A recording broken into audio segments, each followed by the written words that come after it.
다 함께 찬송가 67장 귀한 찬양으로 10월 10일 토요일 새벽을 하나님께 올려드립니다.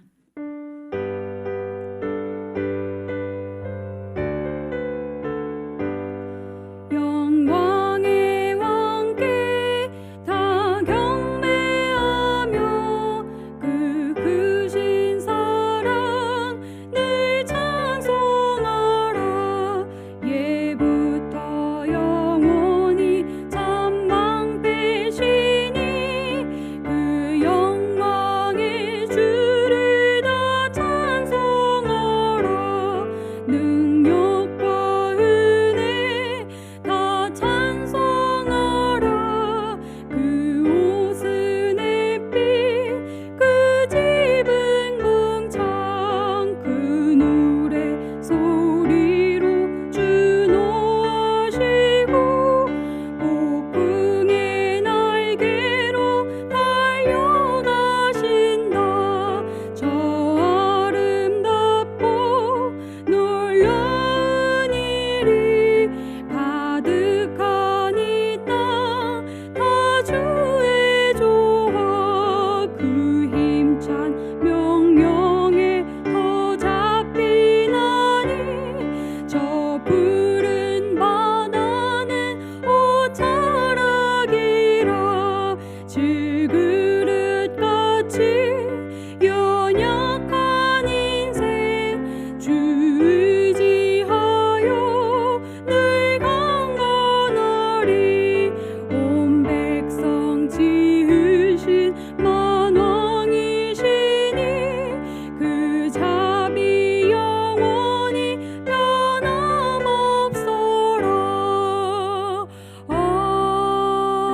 아멘. 사도신경으로 우리의 신앙을 고백합니다. 나는 전능하신 아버지 하나님 천지의 창조주를 믿습니다. 나는 그의 유일하신 아들 우리 주 예수 그리스도를 믿습니다. 그는 성령으로 잉태되어 동정녀 마리아에게서 나시고 본디오 빌라도에게 고난을 받아 십자가에 못 박혀 죽으시고 장사된 지 사흘 만에 죽은 자 가운데서 다시 살아나셨으며 하늘에 오르시어 전능하신 아버지 하나님 우편에 앉아 계시다가 거기로부터 살아있는 자와 죽은 자를 심판하러 오십니다. 나는 성령을 믿으며 거룩한 공교회와 성도의 교제와 죄를 용서받는 것과 몸의 부활과 영생을 믿습니다. 아멘. 다 함께 찬송가 446장 귀한 찬양을 한 장 더 박수 치시며 찬양하시겠습니다.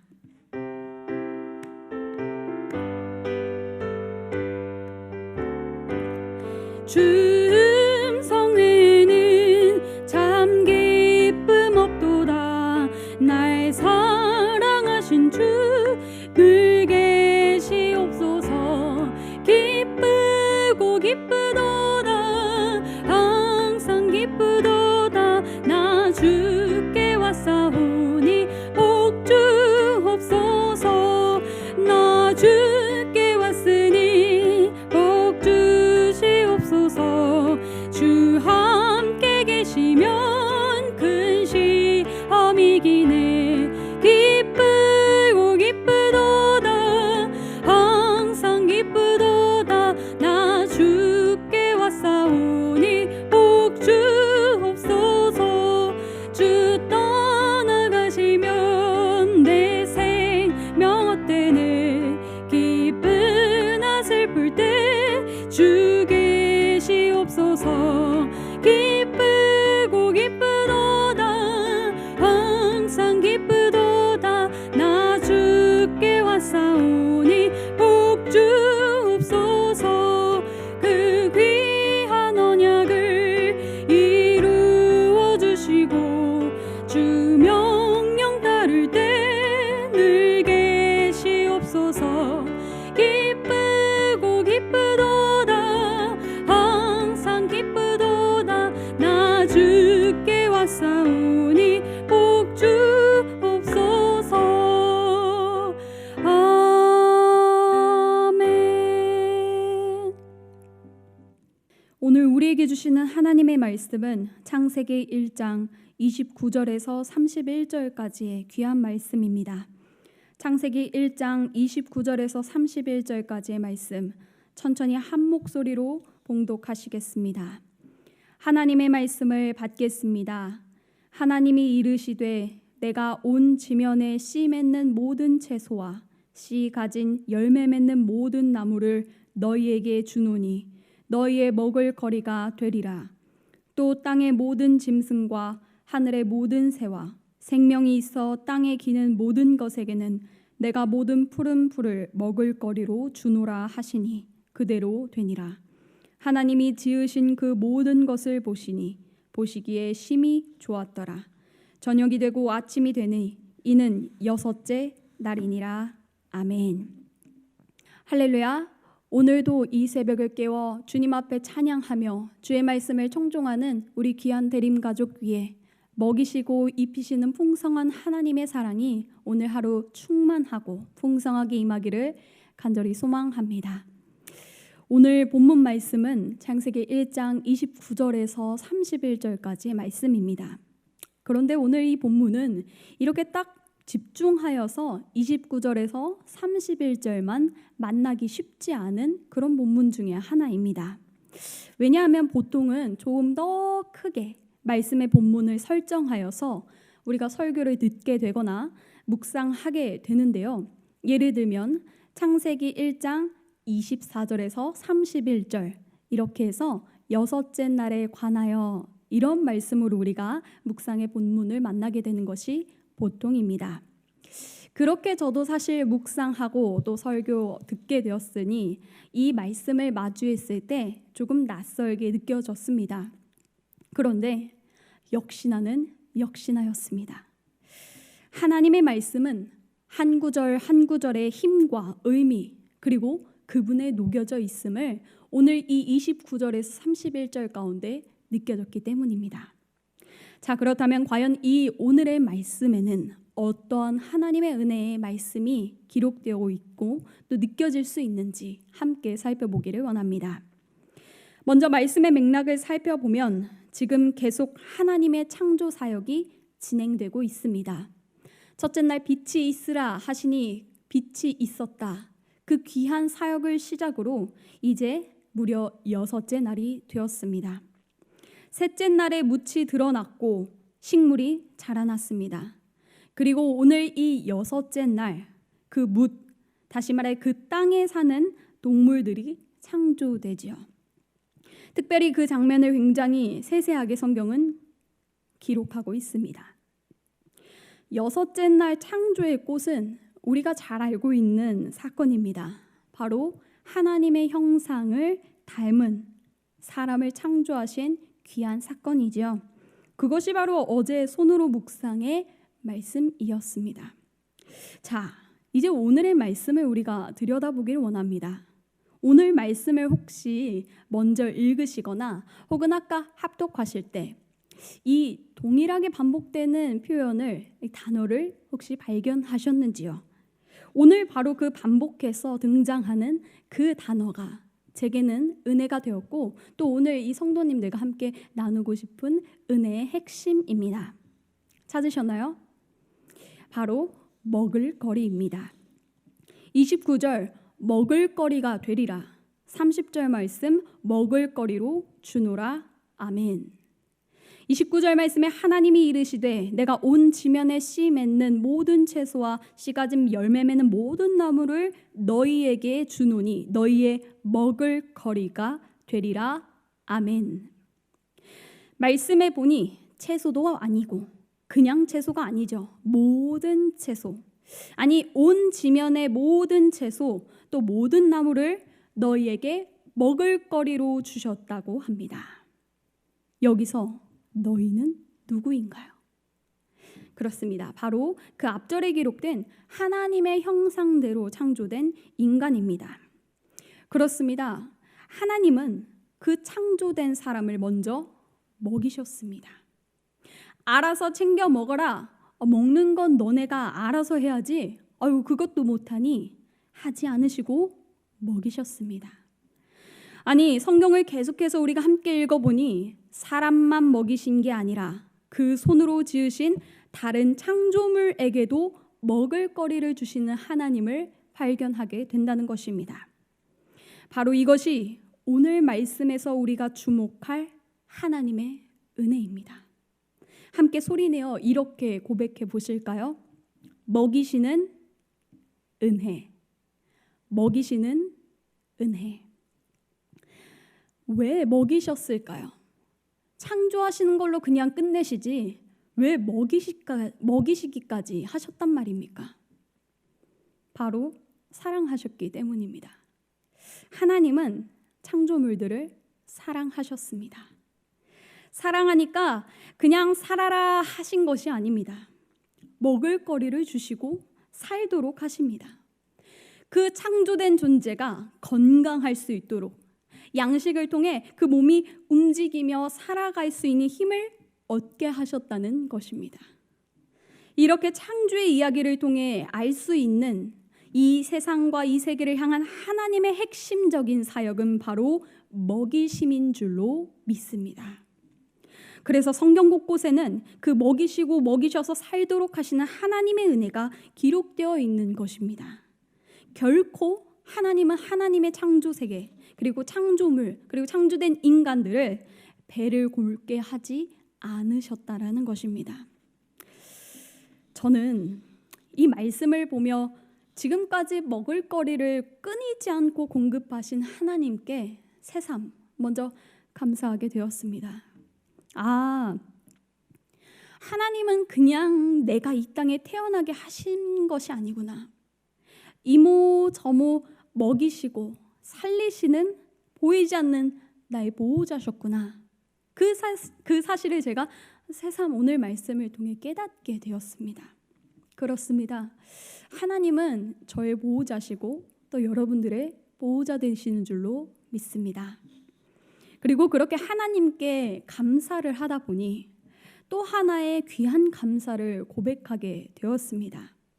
바로 나의 삶의 보호자가 되어 힘을 다해 먹을거리를 공급한 우리 부모님에 대한 감사입니다. 생각해 보실까요? 만일 우리가 태어났을 때 그 적당한 시점에 영양을 공급받지 못한다면 우리는 결코 이 자리에 있을 수 없었을 것입니다. 우리는 기억할 수 없어도 힘써 누군가가 우리의 입에 영양을 공급했기 때문에 그래서 우리가 이 자리에 있는 것입니다. 지금 여러분에게 먹이시는 분은 누구신가요? 전도사님, 제가 해서 먹죠. 그렇게 말씀하실 것인가요? 그렇다면 제가 다시 질문 드리고 싶습니다. 그러니까요, 그 먹으시고 드시는 그 모든 것들이 어디로부터 온 것인가요? 결국 우리가 벌어먹고 산다고 생각했지만 우리가 음식을 섭취하며 신체를 유지해 나갈 수 있는 이 모든 시작은 바로 하나님의 사랑으로부터 시작되었음을 우리 그리스도인들은 고백할 수 있어야 된다는 것입니다. 함께 우리 이렇게 고백해 보실까요? 먹이시는 은혜에 감사합니다. 먹이시는 은혜에 감사합니다. 그러니 우리가 음식 앞에 감사함은 그리고 감사의 기도를 먼저 올리는 것은 특별히 창조주 하나님께는 큰 영광이 되는 것입니다. 맛있는 음식이 조리되어 내 앞에 오도록 통로가 된 손길을 또한 축복하는 것은 우리의 마땅한 입술의 고백 그리고 축복의 입술인 줄로 믿습니다. 저는 이 자리를 빌어서 사랑하는 이들을 먹이고 또 살리기 위하여 힘쓰고 애쓰시는 모든 분들에게, 이 땅의 모든 보호자분들에게 하나님의 사랑이 더욱더 임하시고 또 임하여 주시고 또 채워주시기를 간절히 소망해 봅니다. 하나님의 사랑으로 생명이 살아갈 수 있는 힘을 얻을 수 있었음을 오늘 우리는 말씀을 통해서 나누었습니다. 그러나 우리가 한 가지 간과해서는 안 되는 사실이 있습니다. 이 먹이심은 단순히 육신을 위한 먹이심이 아니었다라는 것입니다. 하나님의 본체이신 예수님은 이렇게 말씀하셨습니다. 요한복음 6장에 내가 곧 생명의 떡이라. 아멘. 요한복음 6장 35절에 예수께서 이르시되 나는 생명의 떡이니 내게 오는 자는 결코 줄이지 아니할 터이요 나를 믿는 자는 영원히 목마르지 아니하리라. 아멘. 생명의 떡이시고 영원한 물이라고 말씀하셨습니다. 그리고 그 사랑을 주시는데 자신의 생명을 아끼지 않으시기까지 하셨다라는 귀한 성경의 고백입니다. 사랑하는 여러분, 사랑하면 먹이게 되어 있습니다. 사랑하면 살찌우게 하고 살아가도록 합니다. 더 나아가 그 사랑을 또 흘려보내게 되어 있습니다. 오늘 이 새벽 우리는 그 하나님의 먹이시는 은혜를 다시 기억하기를 소망합니다. 그 하나님의 사랑은 단순히 육신을 먹이심을 넘어서 영혼의 양식까지도 공급하시는 사랑이니 우리가 그 은혜를 오늘 하루 귀하게 누리기를 원합니다. 또한 그 먹이시는 은혜를 힘입으셨다면 여러분들의 있는 귀한 자리에서 사랑하는 이들을 힘써 먹이시고 또 살도록 인도하는 그 귀한 하나님의 사명을, 하나님의 자녀됨의 사명을 감당하시는 오늘 한날이 되시기를 간절히 소망합니다. 함께 기도하시겠습니다. 사랑이 풍성하신 하나님, 하나님의 먹이시는 은혜로 지금 이 자리까지 우리가 살아왔음을 고백합니다. 우리를 창조하신 하나님, 그리고 먹이시고 입히시는 하나님의 사랑으로 오늘 그리고 우리의 모든 삶을 살아갈 수 있도록 인도하여 주옵소서. 또한 죽기까지 우리의 영혼을 살리시고 먹이신 예수님의 은혜를 기억합니다. 그 은혜로 이 자리에 섰사오니 우리만 그 은혜를 누리는 것이 아니라 그 은혜의 소식을 전하는 귀한 사명을 감당하는 우리 대림제단 되기를 간절히 원합니다. 하나님의 나라가 확장되는 곳에 우리 대림교회를 사용하여 주시고 어두운 세상을 밝히 비추는 귀한 빛의 사명 감당하는 교회 되게 하여 주옵소서. 그 귀한 하나님 나라 사역에 사랑하는 강덕환 담임 목사님 세워주셨사오니 이 교회를 치리하며 주 앞에 나아가게 인도하여 주시고 먼저 육신의 건강함을 허락하여 주시기를 원합니다. 또한 그에 비교할 수 없는 영혼의 강건함을 허락하여 주옵소서. 아론과 훌과 같이 귀한 사역을 함께 감당할 수 있는 동역자들을 만나게 하여 주시고 한 몸 이루게 하여 주옵소서. 우리 목사님의 가정을 주께서 살펴주시고 지켜주시기를 원합니다. 목양함에 있어 어려움 당할 때 피할 길 주시는 주님의 은혜가 가득하기를 또한 기도합니다. 하나님 아버지, 살리시고 먹이시는 그 은혜가 이 나라 대한민국에 충만하기를 원합니다. 은혜로 서는 나라 되게 하여 주시고 나만 잘 사는 나라가 아닌 모두를 일으키고 살리며 먹이는 나라 되게 하여 주옵소서. 이 나라의 어둠은 물러가게 하여 주시고 이 나라를 향한 눈물의 기도가 결코 마르지 않게 하여 주옵소서. 이 모든 말씀 살아계신 예수 그리스도의 이름으로 간절히 기도드립니다. 아멘. 하늘에 계신 우리 아버지, 아버지의 이름을 거룩하게 하시며 아버지의 나라가 오게 하시며 아버지의 뜻이 하늘에서와 같이 땅에서도 이루어지게 하소서. 오늘 우리에게 일용할 양식을 주시고 우리가 우리에게 잘못한 사람을 용서하여 준 것 같이 우리 죄를 용서하여 주시고 우리를 시험에 빠지지 않게 하시고 악에서 구하소서. 나라와 권능과 영광이 영원히 아버지의 것입니다. 아멘.